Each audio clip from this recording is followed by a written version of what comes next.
Hi everyone, welcome back to my channel, and I hope you're all having a great holiday season. I cannot believe we are at the end of 2024. So in this video, I just wanted to go over a recap of 2024 as a whole, quarter by quarter, just talking about what I'm proud of, things that I've done as an artist, and I'm not sure who this video is for. I think it's more for me to just kind of review at a later date, but I hope it's helpful for you if you're an artist or a different business owner. Maybe it'll give you some ideas of what you might want to do for 2025 or different things you want to try.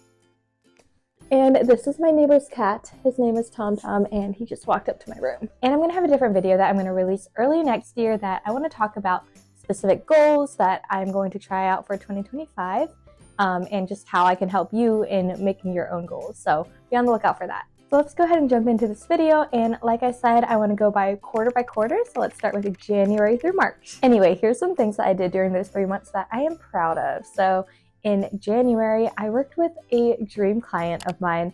I didn't even pursue this client. They found me on Instagram. So her name is Gwendolyn. She is the owner of the Cake Bake Shop here in Indiana, and she just came across my art one day and reached out to see if I could paint a series of cakes and one of her shops for her. And that was a lot of fun for me to work on because I myself love the Cake Bake Shop. I go there, a few times a year because it's just a beautiful place and it has delicious desserts. So I got to paint one of her stores that she actually just recently opened on the Disney Boardwalk. Something else that I'm proud of is I had my first ever solo art show.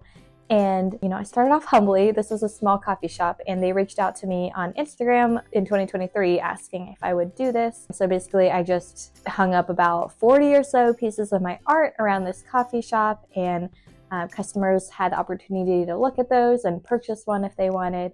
And that was really cool to just have that feature as an artist, to go into a coffee shop and for all of the art to belong to me. I thought that was just a really fun thing that I got to do at the beginning of the year. And through that, I did get to get a few new customers and just some great visibility on my art. So that coffee shop was close to downtown Indianapolis, where I live. Something else, not quite art related, but something fun I did also in that first quarter was to go on a vacation to Punta Cana. So my husband and I, also my parents, went to this all-inclusive resort, and it was just the most relaxing trip. If you haven't been to an all-inclusive, you just have to go at some point, because just being able to get up and go get food or go get a smoothie, it's just the best. So it was a short vacation. It was, I think, like 4 days, but honestly, that was perfect. We didn't even have to take too much PTO. I think we took 2 days off of work because we straddled it on a holiday. So I definitely highly recommend doing that if you're a busy person and can't really take off a week of PTO. It's just to, take off 2 days and straddle it with a holiday. So when we were there, I got to do a lot of paintings, and you'll hear this as a theme throughout the quarters, but plein air is something that I really started to do in 2024. And that is basically where you're just painting something that you see outside. So I kind of kicked that off at this vacation. I got to paint some scenes at the beach, and it was just honestly a great time. So very thankful that we got to go on that trip. And of course, there were other things that happened in that first quarter, but those are just the main things I wanted to highlight. So I'm going to move on to quarter two, which is April through June. So this second quarter was a major one for me because I started my YouTube channel on April 1st. And that was a big step for me. I have always wanted to start a YouTube channel, and I've been doing art for over 3 years at this point, and I wanted to start it from the beginning, but I just didn't feel prepared to take that on because once I started a YouTube channel, I wanted to keep it going. I didn't want to forget about it for months at a time and not post any videos. So I knew that once I started it, I wanted to commit to it. So I decided to start that April 1st, and honestly, it has gone so much better than I thought. My goal at the beginning was to get 150 subscribers by the end of 2024, which I realized I was really lowballing that goal. So at this point, I think I'm at about 1,400, and I'm just so thankful for everybody who has subscribed and wanted to follow along with my art. It really does mean so much to me. And YouTube is just something that I'm so excited to continue to do in 2025. That's going to be talked about a lot in my next goals video. And the second thing I wanted to talk about for this quarter is the Broad Ripple Art Fair. So I've done this one before, but I absolutely love this art fair. it's one of the biggest ones that I do, and honestly, like the customers who go, they're always just so into art and they love just talking about the artists. So I always meet so many great people there. And this year's Broad Ripple Art Fair was in particularly interesting. So if you were a customer of mine and went to go see me on Sunday, I wasn't there because I was in the ER. So my husband and his dad were running my booth, and the reason why is because on Saturday, the previous day, so sorry, I'm gonna back up. Bigger art fairs are usually 2-day events, well, kind of 3-day, because you set up Friday, you're there all day Saturday, you're there all day Sunday, and then you tear down. So, you know, we set up Friday, feeling great. I was there Saturday, felt great, but it was a pretty hot day. You know, it wasn't terrible. It was like 85 degrees, but very sunny. And my booth was in like a direct sunlight spot. And, you know, I get really excited at these fairs and I don't really eat a lot. I kind of forget to drink. I don't sit down a lot. So I felt great during the whole day, but towards the end, I was like, I don't feel the best. And, you know, it was fine. We got in our car, went, started driving home, and I was like, I really don't feel good. And when we were almost home, I was like, Seth, can you pull over the car and let me go get out so I can throw up? So just hopped out of the car and, well, threw up in a Wendy's parking lot. So here's a photo of that. You know, I was like, okay, maybe that was a one-off thing, or maybe I got food poisoning. And that night, I proceeded to throw up, like, I counted, I think it was over 10 times. Like, I woke up, I barely slept. I woke up every, like, hour to throw up. So I don't know what happened. I think I got heat exhaustion. You know, I was dehydrated. I barely drank or ate. Yeah, that morning I continued to throw up and just could not keep anything down. Anyways, I got to a point where I could barely walk, and Seth's mom ended up taking me to the ER to get some IV fluids. So it ended up being okay. Seth again manned my booth, and I got to still sell my art while I was in the hospital. Anyways, sorry, that was a long story, but I just wanted to talk about that because that was a big part of my 2024. Kind of adding on to the story and into my next point, so this is in June, end of May to June, is our Malaysia trip. So we were scheduled to fly out 2 days after the Broad Ripple Art Fair. And that's also the reason why I probably wouldn't have gone to the hospital if we weren't to fly out, but we wanted to make sure I was okay to get on this 30-hour flight that we were about to go to for Malaysia. Yeah, June was our Malaysia trip, and I absolutely love going. We go probably once every 4 years because it's such a big trip. Like I said, like the whole travel time to get there is probably about 30 hours.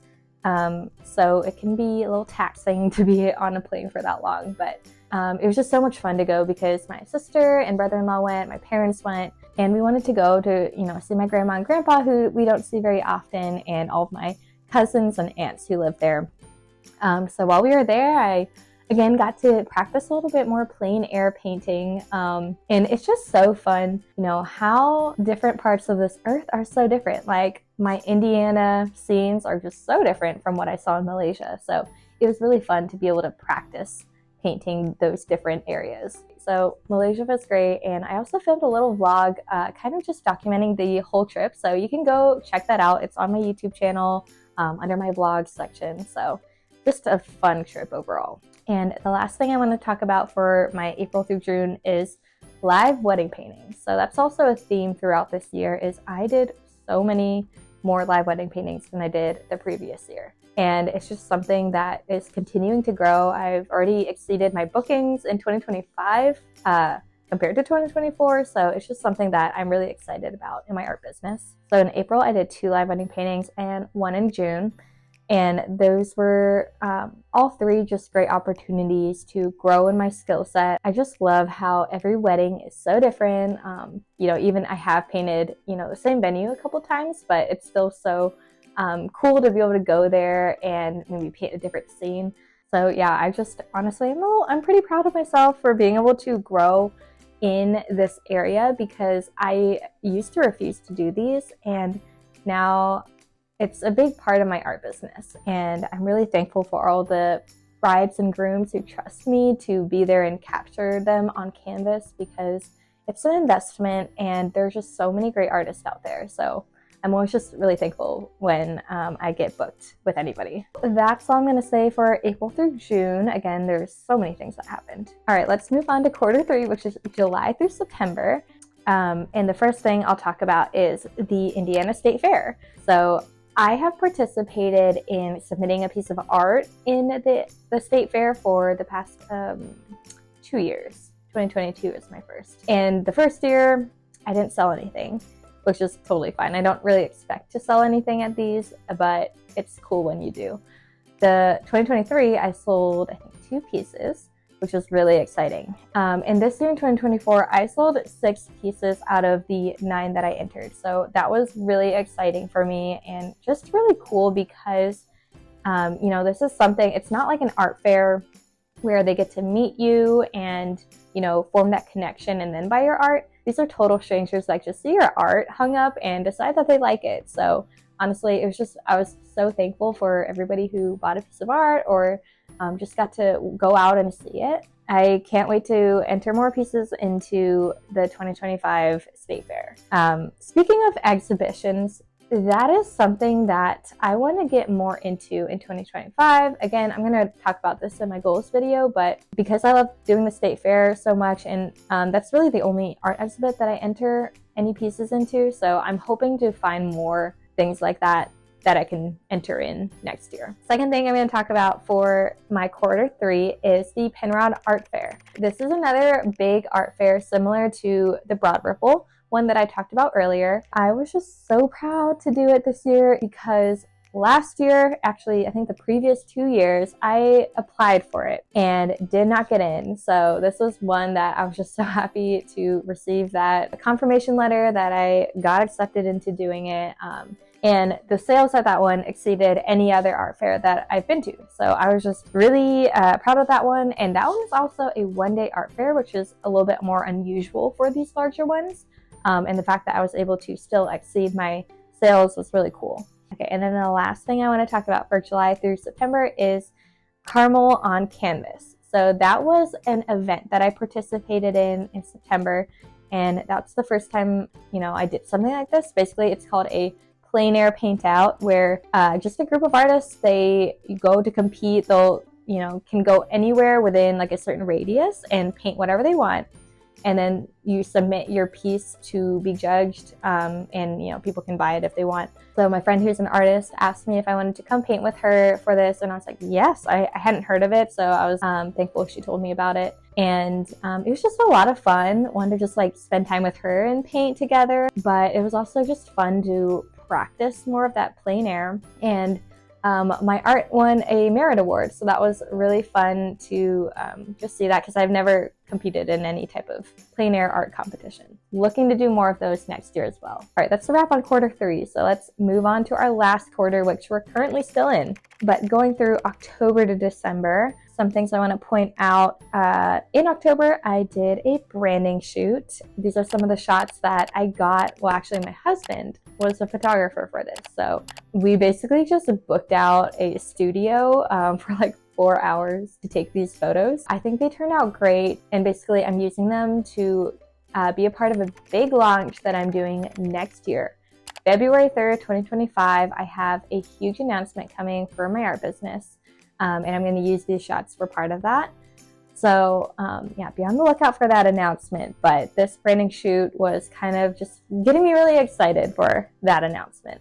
In November, I did a few things. So one was commissions, finishing up those. Here's a large one that I was super proud of.